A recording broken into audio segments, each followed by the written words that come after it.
Excellent. So we'll start in nearly on time, and I'm just going to do a very brief introduction and welcome everybody to the event. It's going to be largely a discussion between Dave Crouch, who you see on your screen at the moment, and Julia. So I'll switch my ugly camera face off in just a moment and leave those two to talk about grown-up things. I've just put in a chat as a starter. I've just put in a chat a brief summary note that explains who the Biotoxin Task Force are, how you might like to get involved, how you can register to see more of what's happening. But in effect, it is a project. I'll stop sharing my screen, shall I? That would be better. Then you can see the cameras better. Excellent. Um, in effect, it's a body of experts in the biotoxin arena who have formed through a European commissioned project to provide a rapid reference group for the Commission and others to contact if and when they have biotoxin incidents running. They're also there to run some strategic preparedness guidance to build policy guidance and policy outlooks for particularly for the Commission and for its members. And finally, to provide professional advice to a very high level biotoxin hub projects that's currently running called Embrace. So that's really a summary of who the BTF are, the project that they're part of, Embrace. And the final bit of the jigsaw is that these micro webinars, which this is the first one, so thank you very much for your support for it, is being run through one of the partners, which hosts the Crisis Management and Innovation Network Europe, and they will be facilitating the Biotoxin Task Force's webinar program for the foreseeable future. Okay, with no further ado, then it falls to me just to introduce at a very simple level our two guests this afternoon. We have Professor David Crouch, who's actually the chair of the BTF, so he's the perfect person to host these very short webinars. And Julia Kirscher, who I will leave to introduce herself with Dave shortly, if that's okay. And they're going to be discussing PPE developments with particular reference to biotoxin protection for responders and for other people working in the area. So with that, Dave, I'm going to hand over to you to introduce yourself and Julia and to please lead us on our way. We did explain in the note that the session will run only for 25 to 30 minutes as a discussion. And then we very much welcome you taking part and joining in the chat to ask any questions. We'll invite you to switch your camera on and unmute if you'd like to ask them anything, and we'll wrap up sharp at about 45-minute mark. So with no further ado, over to you, Dave. Thank you. Thanks, John, and good afternoon or good evening, depending on where you are. Ladies and gentlemen, it's a great pleasure to be here. So as John said, I'm David Crouch. For my day job, I run the UK Ministry of Defence's Counter CBRN education program at the Defence Academy in the UK, and I also support through the Resilience Advisor Network. I also support many EU projects. So it's a great pleasure today to have Julia Kirscher, who is from the Medical University of Graz. So what we're going to do today is run through the background around the personal protective equipment requirements for biotoxin response. And often if we look at most national engineering controls, so if we look at Maslow's hierarchy of response, often PPE is very much the last form of protection. And we should look at removing the substance, engineering controls, isolating the hazard, etc. However, when we're often talking around CBRN or any type of national resilience incident management, often PPE forms the front line of protection for the first responders. And there's often challenges with that in terms of designing and developing those technologies. And as a former conspirer, I used to work for Scott Safety and 3M, helping to design and develop personal protective equipment and respiratory protection. So there are challenges from both an industrial certification and end use perspective. And today we're talking about the selection and use of personal protective equipment. And tomorrow it will be our great pleasure to introduce Brian Tate from Respirate to talk around the standardization of PPE. So, in terms of today's webinar, it's great pleasure to introduce Julia. So, Julia, I'm just going to hand over to you momentarily before we start the questions, just so you can introduce yourself properly. So, it's a great pleasure to see you online. So, over to you, Julia. Yeah, thank you very much. I'm happy to be here. Yeah, I'm the technical head of the BSL-3 laboratory at the Diagnostic and Research Institute of Pathology at the Medical University of Graz in Austria. And within this setting, we're facing different kind of PPE. So I'm really from the user side, let's say, because we are facing, of course, the PPE used for autopsies under high containment conditions, which have quite different regulations and needs as compared to standard lab work, what we as well are doing in our laboratory. And hopefully can give you some good answers and insights from a user perspective in that context. Brilliant. Thank you, Julia. Which very much brings us to kind of the first question of today, because often a lot of the discussions at the moment around biotoxins and where they sit, because they sit between the Chemical Weapons Convention and the Biological Toxin and Weapons Convention, they sit in almost a no man's land, a grey area, both at the physical protection level, but also at the regulatory level, which we'll hear more about tomorrow. But Julia, very much welcome your thoughts on how well do current PPE categories reflect the specific hazards posed by biotoxins? Yeah, you have already mentioned it. It's biotoxin are somewhere in the middle. They have some sides from the chemical, but are biological agents. And this area is not, in our opinion, not very well classified, because you cannot deal it like chemicals. But of course, they are not infectious in that sense as a biological agent, as a virus or a bacteria strain, for example. So this makes it quite complicated to really find the best option of PPE covering all these agents. What makes it maybe in the practical way a little bit easier, because in most settings you need as well a decontamination procedure after it. So this can kind of makes it easier, because you need to have a chemical resistant suit or PPE anyway. But the classification itself is kind of excluding a little bit the biotoxins. Yeah. Yeah. Okay. So in terms of, in your opinion, are the existing biological PPE classifications sufficient for non-infectious but highly toxic biotoxins? I don't know all of them. That's the first disclaimer. But you cannot say it like this, because it's a complete different setup you need for the biotoxins. And if you're just facing the infectious part, then FFP3 mask would be maybe enough, and gloves, and you deal it fine and safe with most of the infectious parts. Let's say if you don't touching them and don't inhaling, then you're fine.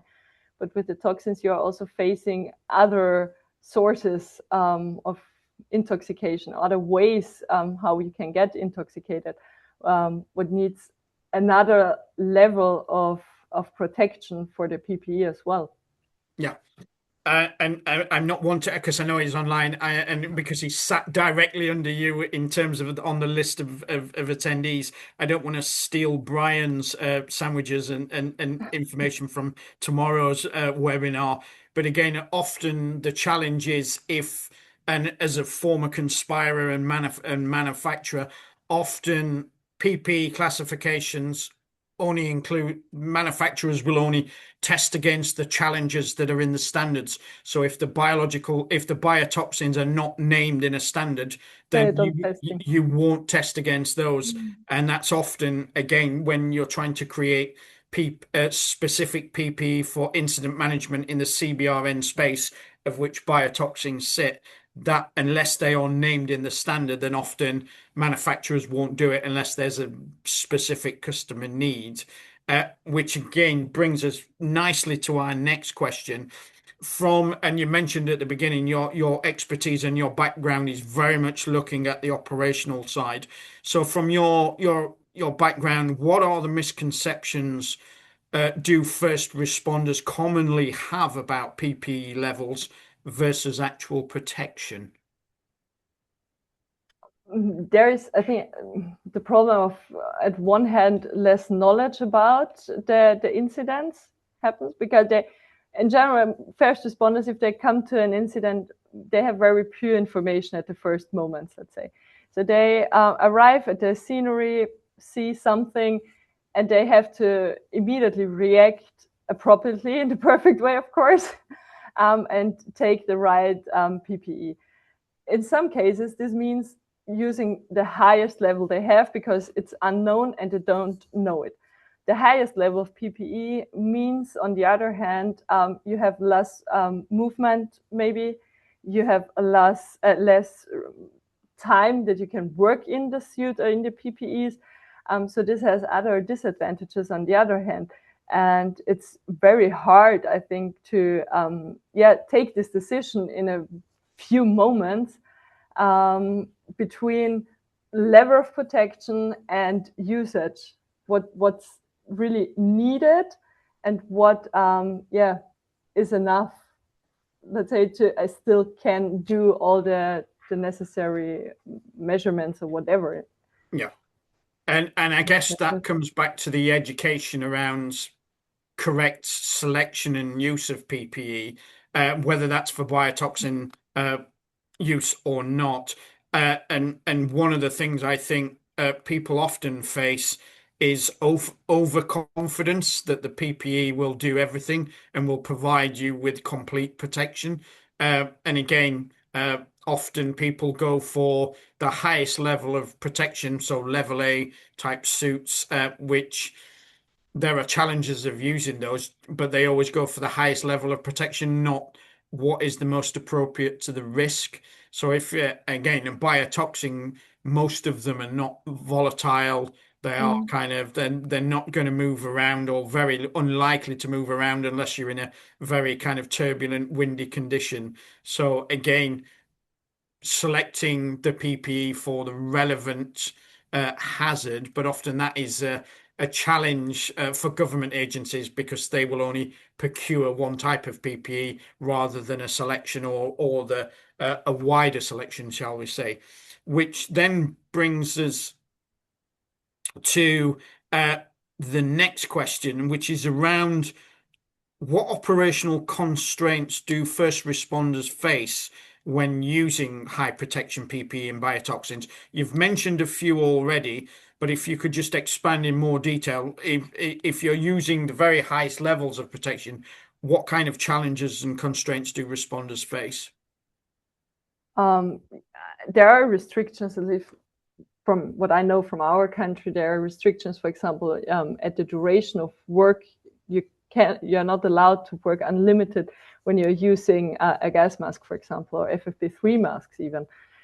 So you have restrictions at that. You have restrictions in the movements, and also what you, let's say, can feel. This is very important for the first responders, like the Red Cross or something. If they have to take the pulse or something like that, and the patients to check viability things. It's hard if you're wearing thick gloves, maybe multiple layers of them. If you have some purifying respirators, whatever, then you have the noise as well. You don't hear very well the scenery. You maybe don't hear what the patient tries to say you or whatever. So there are several topics for this operation, and there is as well the general issues when you're wearing PPE, like heat stress or dizziness. You get hungry at some point, or thirsty maybe, what makes you unconcentrated.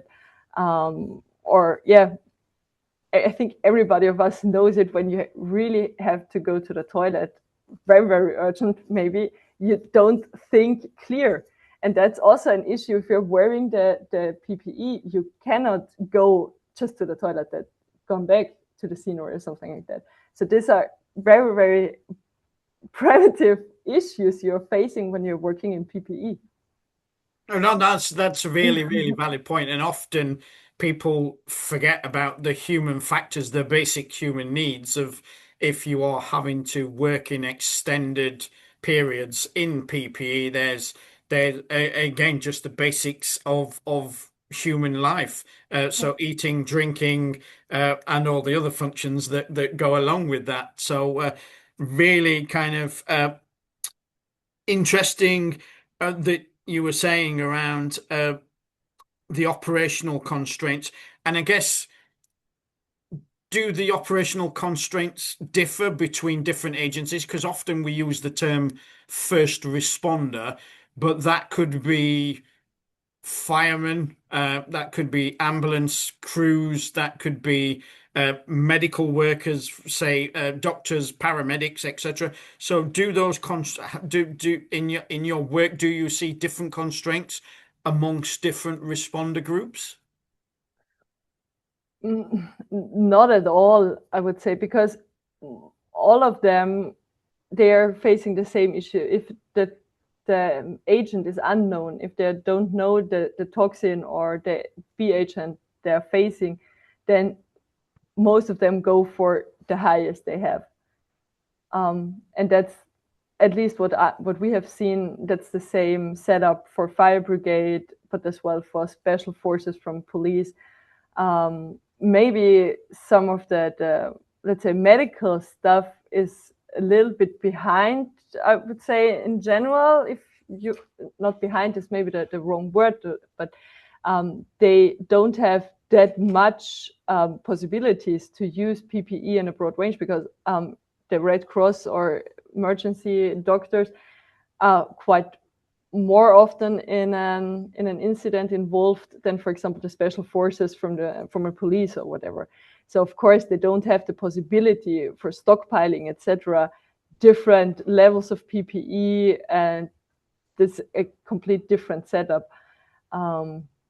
So maybe they have a little bit less of equipment they can use in an incident, but we have seen that most of them are taking the same decision. If we don't know what it is, we go for the highest we have. Yeah. It's also kind of a redundancy they can use.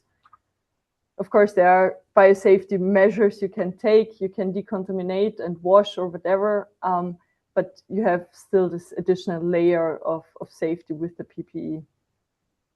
And I guess that's a really valid point that I think people often forget. I guess how close are you to the incident? So we often say the first responder, how close are you? Because obviously within any incident response, there is a chain of, so you mentioned people requiring decontamination. So that is people coming back from the incident through the medical chain, for example, or potentially the police chain for custody. But again, if they're going through decontamination, once things become clearer in terms of what the agent is, I guess then that changes the different levels of potential PPE that might be required. So at the very front end, you're probably, most people are going to be wearing level A if it's really unknown. So again, with all those factors in mind, how do mobility, dexterity, heat stress, and things like communication challenges, how do they influence PPE choice? Or don't they influence PPE choice? Is it one size fits all, or do you? No, what we have experienced, it's definitely not. So for us, it was very, very important, for example, in the laboratory, that we have boots that we can walk quite good, because we're using sharps for the autopsies, for example, and we want to stay stable and don't have any slippery overshoes or whatever, what are sometimes recommended or sometimes attached to the suits, for example. So this was very important for us. The other thing was, for example, as well, you need communication systems. So most probably you take respirator what's not that loud because you need to communicate with your colleagues. Yeah. So this is very important in the choice of the suits. And there are different providers.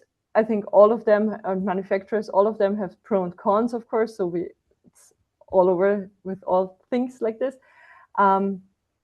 But they are fitting, I think, for everybody. Another topic is important.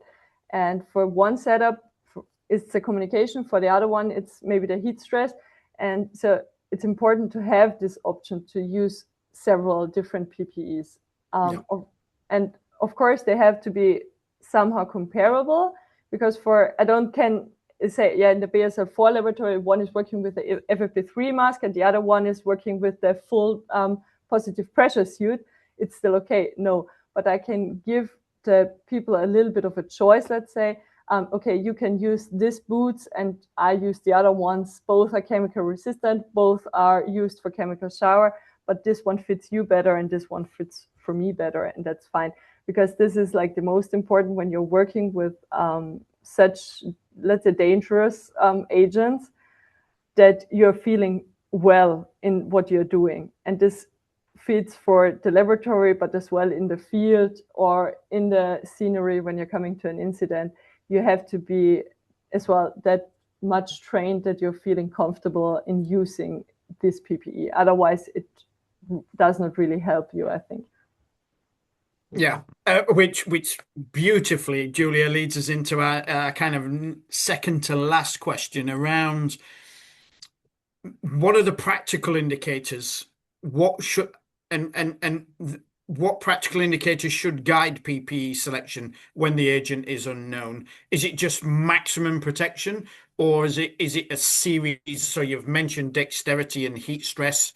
And again, there's a lot of work within the European Union, especially in the SEN committees. And again, Brian will be definitely talking more of this tomorrow around integrating the telemetry. So the kind of understanding if people are going into heat stress from wearing PPE so that they don't become a casualty themselves in an incident. So again, around what are the practical indicators that should guide PPE selection moving forwards? There are several. There's, for example, as well, one from what we have learned from the special forces of the police, they choose the PPE as well according to the setting where they are, and if they want to raise awareness or not, let's say, that they are here. Because in some settings you maybe don't want to be seen from 5 kilometers away because you're using this yellow big or orange big suit inflated for so you most probably take the suit with a little bit less level, so maybe level B suit, but it's maybe in dark green or something like that. So it's easier applicable in the field or in the scenery. So there are different types, but really conducted to the choice of the right PPE. And of course, all of them need or have their need for protecting us. And again, which brings us to our very last question before we open up the webinar to questions, which I've seen that they've been coming through thick and fast. So from the future perspective, and again, a lot of the work that the Embrace Consortium are looking at in terms of recommending future PPE guidance and requirements for biotoxin incidents. And if anybody's interested in the project, please let us know and we'll pass you on to the relevant partner. But what improvements or innovations are most urgently needed in the PPE domain, in your opinion, from a biotoxin response perspective? There's, on the one hand, I think that the decontamination has to be not improved, but is a topic where we can have a look on. And the other thing is still the heat stress and the human factors while using the PPE. This is also something where we are focusing in the project to see how we can improve this and also how we can support, let's say, the first responders in the scenery, to help them dealing with this stress in PPE, to give them some guidance for training, but as well supervision to see when it is enough, for example, for this one first responder, and we have to replace by the next line of first responders or something like this. So this is definitely something where there's room for improvement, I would say. Okay. And I've just got a kind of a query question on that. So when I worked at Scott Safety and 3M, often, especially around respiratory protection, which you can include into the personal protective equipment ensemble, we were often asked, can you do custom fit? Which is where I don't think we're quite there yet on the clothing perspective, but often people were talking about, could you have 3D printed respirators so they were fully efficient to the individual's needs, so that they were more comfortable, that in the grand scheme of things, that they offered the maximum amount of protection for that individual. Do you see a future where that could be at the clothing level as well, or do you think there's just too many variables? It would be great if we have the possibility. I know that some manufacturers are already quite flexible in combining parts of the PPE, but I think to make it really completely individual, it would be too broad. Yeah, at some point you have to kind of standardize as well the sizes a little bit. Otherwise, you will not have effective production, I think. And that is, I think that is a key point around for future biotoxin response. I think actual research into what PPE can and cannot protect against biotoxins, because we mentioned at the very beginning, biotoxins they've existed for a long time, but they've never really been researched properly. So again, I'm definitely not stealing Brian's sandwiches for tomorrow, but again, if PPE companies and agencies are not testing against biotoxins, they don't know whether that ensemble is efficient or not. So again, there's a lot of grey areas and lack of knowledge, which will automatically make first responders go to the highest protection possible, which then has knock-on effects in terms of dexterity, movement, thermal burden, etc. So I think that is a really, really valid point, which brings us to the end of our questions from a webinar perspective. So first and foremost, just like to thank you for your input into there, Julia. John, I know you've been monitoring the traffic, so if you have any questions for either myself or for Julia, very happy to answer any. Absolutely excellent. Well, there's two very strong themes have come through, and I'm going to invite Brian and Ilias to speak to them briefly if they'd like to in just a moment. One is a fairly predictable one, I guess, and coming from a search and rescue background, we do have scalable PPE. You can go from everything to full fire kit or rope rescue equipment, or right down to trainers and a t-shirt, depending on the circumstances and a dynamic risk assessment. Not so easy to do in a biotoxin environment, obviously, but nonetheless, I think there is a helpful question, particularly from Brian, and Ilias is striking at something very similar about whether that scalability is possible. So I'm going to leave that one for you in the first instance, and then we've got something about liability that's also being picked up. So, Brian, did you want to come in on that one, or Ilias?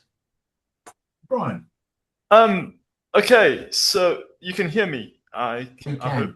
Yes, great. So really what I was interested in is more of a comment, but Julia, and we have this in the UK as well. I know I can understand that Julia, would be speaking largely from a Germanic side or Central European operational side, but in the UK, I've heard the same thing with regards to some of our protective equipment being too thick to be able to do fine work, particularly from the medical staff. And one of the team did say that there was a series of levers or levels where we would use some of our protective equipment where it is a issue with regards to not knowing what the risk is.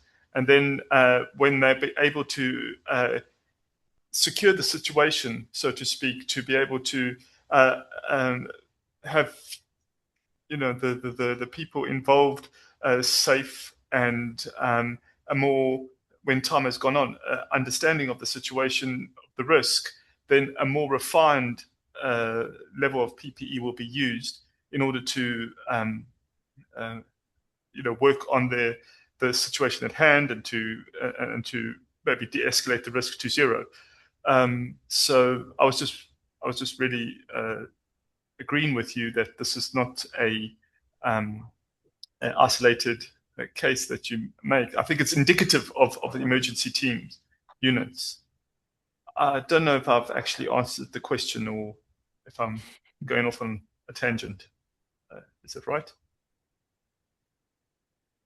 I think that's good. Have you got any comment on that, Dave or Julia? Or is that nothing from my side? I don't know whether you've got anything, Julia. Yeah, no, but it is like, of course, in the first scenery, you need the highest level, and once you know the risk or you have saved the patient or whatever, took off the contaminated clothes, for example, and washed everything, then of course you start to decreasing everything. So this is always, I think, the procedure to go down wherever possible and not work with the highest level all the time. Yeah. And also there's the question of fit. Sorry, I don't want to take much of the conversation, but the level of fit is being addressed by the PPE industry.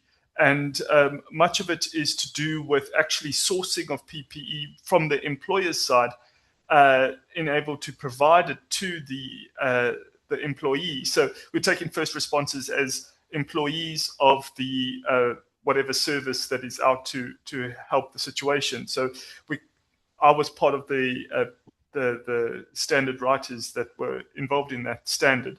And it's a foot in the door, so to speak, in order to address the issue whereby employees across the working environment are not being fitted with personal protective equipment that fits them to the extent that they are not being able to perform the tasks that they were set out to do. A very famous case was the NASA astronauts, the first all-women shuttle mission. And it wasn't so long ago, it was a couple of years ago. They didn't have spacesuits in order for them to go on a spacewalk. So roughly $20 million was scrapped because they realized that those astronauts did not have fitting spacesuits.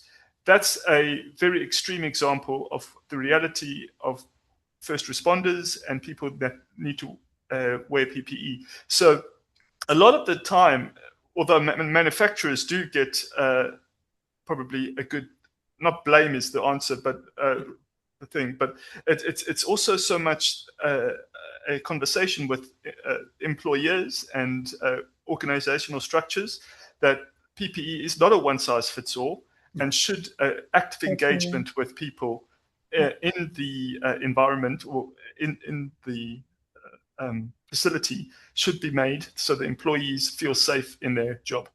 Yeah. And this is also, maybe I can jump very briefly in, it's also a topic of stockpiling, because you don't see it now, but I'm quite small. And during the pandemic, it took, we received my really fitting suit last year again. So it was like 5 years where it was not possible to get the right size. It was not that bad because there was a size in the middle, so I could work fine. But this is just a practical example as well, and completely agree. It's easy to blame a little bit the manufacturer, so you don't have the fitting size, but it's also a topic of stockpiling and to have the PPE available if needed. You cannot start ordering or trying what size fits me best when you have to go to the incident and to the scenery. And I think that's a really, and I don't mind defending you, Brian, as a former conspirer. So one of the things that often is PPE is designed on the available anthropological data. And in the past, that was traditionally from male data, not female data. So and again, COVID pointed this out to Julia's point around FFP2s and 3s were designed based on male data that didn't fit all of the populace. And that comes back to suit sizing as well, which again, I know JTC 23 and BSI have got committees that are looking at this to remedy that situation. And it comes back to, again, all the comments that Julia made within the webinar around if your suits or PPE is too tight fitting, you're going to suffer thermal burden. And if it's too baggy, you're going to have potential snag and dexterity issues. So again, it comes back to that trade-off, which again is not a manufacturer's responsibility. Often employers, whether that's a fire service, a government, a big corporate entity that uses lots of PPE, they will often just choose a size selection that meets 80% of their needs, not the individual needs. So again, there's often a trade-off that across kind of corporate entities, shall we say. I think there's a reality, isn't there, that trade-off is going to have to be justified by the employer. Ultimately, the liability absolutely sits with the employer if they are deploying individuals into a hazard zone, haven't done a risk assessment, haven't got PPE available. It's all very well for us as experts or as PPE providers to sit here wringing our hands, we're not doing enough. Actually, I think the courts would have a very clear view on where liability sits. And I think you're speaking very clearly to that. So I'd love to hear a chief fire officer or a head of defence, if he were in a civil environment, arguing that it was too difficult, too expensive. Manufacturers didn't tell me I could. And of course, at the end of the day, it all comes down to what's reasonable. And I guess it's that reasonableness we're trying to shift, isn't it? The more understanding there is that there are options available in the future, the more that pendulum of reasonableness shifts towards the employer doing more. I just want to come quickly to Ilias now, because I think he's gone to the other end of the scale and gone really clever question about potential PPE for suspected biotoxins. Now, this is a massive one because it can be a long time before you actually know you're dealing with one. But what would be an appropriate level of PPE for a suspected biotoxin? Did you want to put that question into your words, Ilias? Yeah. Hi all. Actually, I had to attend and actually to be leading some of real CBRN incidents in my life. So every time, until we get the right information, we have to attend to a suspected incident. So imagine what happened when you were all the time level A PPE and you had to enter into a 6-7 floors building or to go to a basement or to go to a train or anywhere. It's a huge waste of human resources, of first responders getting really exhausted even before they start operating. So my question is, and that's why, because the biotoxin incident is more like closer to biological incident instead of chemical warfare agents. So my question is, can we define a minimum effective PPE so that we allow everyone, especially the medical personnel, to perform triage in the hot zone, let's call it hot zone, without getting anyone, to make first responders' life more difficult than already is. I'm happy to start with that one, John, if that's okay with Julia. Yes, please. I think it's a really good question, and I've just been monitoring the chat. So Kay Desmit has put quite a few questions in that are related to this. And I think it comes back to Ilias treating the incident as the incident and stop looking at PPE in isolation. Julia mentioned it, decontamination, and I'll throw a third facet in there, detection.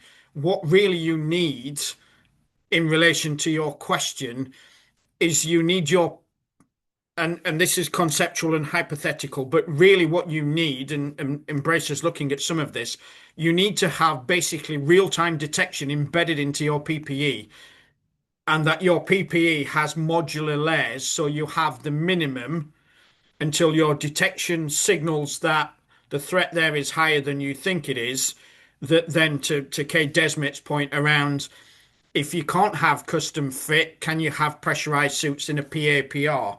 So again, there's now and again, this is respiratory protection we're talking about, but there's respiratory protection now that is modular, where you can approach on negative pressure, but then you can switch across to SCBA or powered air, which again increases the level of protection. So, and again, Brian can talk to this much more tomorrow. I think we need to start considering PPE ensembles to include every facet that you need at that incident. So the ensemble needs to include detection. So that, to your question, Ilias, is what is the minimum level? You dictate the minimum level based on the initial incident that the gold commander or the silver commander or the bronze or whichever tactical operational level you're dealing with, they define the minimum level, but the PPE ensemble allows you to spin up to higher levels of protection depending on the threat. Because again, if you're something that's high, and to Kay Desmet's point around kind of at the moment, we have ensembles that will protect against aerosols, powder aerosols and hazardous dusts. Yes, that doesn't include biotoxins, but not all biotoxins are dusts. So again, there are things that could potentially be absorbed into the suit. So how long does the suit last, etc. So I think there's many elements in there. But I think, and again, this is the work that Brian and Julia and the experts in these fields have been looking at, is how can we include the different levels of knowledge management, I'll call it. So detection, minimum PPE levels, how can they be incorporated into that incident management response so that it allows the first responders to be flexible but maintain that operational response as fast as possible so you can return to business as usual. Dave, that's excellent. Thank you. We're moving towards the end of our time. I'm very keen. Kay Desmet is hiding behind a name. I just wanted to give you a chance to uncloak yourself, tell us who you are, and by all means add to the question if you wish, and then we'll draw the webinar to a close if that's all right. Are you able to speak, Kay Desmet, or would you even like to? If you don't, that's fine. Okay, not to worry, not to worry. The opportunity's there, and by all means, for follow up. Okay, in which case we come to the end of this discussion, and I immediately feel guilty for curtailing it and keeping it this short. But I think there's something important for us in recognise that you're all very busy, very important people in your own lives. And this subject will be a niche subject in your daily activity, probably with the exception of Julia, who lives it day after day after day, and maybe even Brian. But to most of us, it's just one niche subject. So we're keen that we keep them short, we keep them punchy, and we keep the debate moving forward. So it just remains for me then to very much thank Dave and Julia for having that discussion. To you for engaging so helpfully in the chat with your questions, which we will be feeding back into the project to take forward. This, as I say, is the first one of this webinar series. The second one actually runs tomorrow. I've just put in the chat the point to register for it if you'd like. It will be run to exactly the same format. We're not going to bombard you with information. You're going to get one more email following up from this particular event, which will invite you to join the BTF online, very simply. It'll point you towards the next. I think we've got 3 further micro webinars booked at the moment to see whether they're subjects that would interest you. And we're going to ask you an open question on whether you actually find this format, this micro webinar, we're calling it 45-minute quick hit of use. Now, Katerina, I saw you very briefly there at the risk of completely torpedoing the format I've just described, would you like to say, oh, hi there, I see you. Oh, again, Belgian Yes, hazmat I'm advisor. here. That's lovely. Hi, John. Hi, Hi, everyone. It's nice to see you all, and thank you for joining us in this fast Biotoxin Task Force webinar powered by Embrace and Simine. As John was saying, yes, we are inviting you all to also follow us in all Embrace social media, and I will place all the information in the chat. And of course, to join us also via you can find all the information also via the Simine platform. But here you are for all the information. Thank you very much, Katerina. Sorry, I was actually referring to Cohen. I mistakenly called you Katerina, but thank you for the summary, Katerina. Cohen, thank you very much for your contribution, and we'll be in touch following up. With which I'll draw the episode to a close, if that's okay. I'll stop the recording now. Thank you very much, and thank you again to Dave and Julia in particular, and we look forward to continuing the programme. Thank you very much.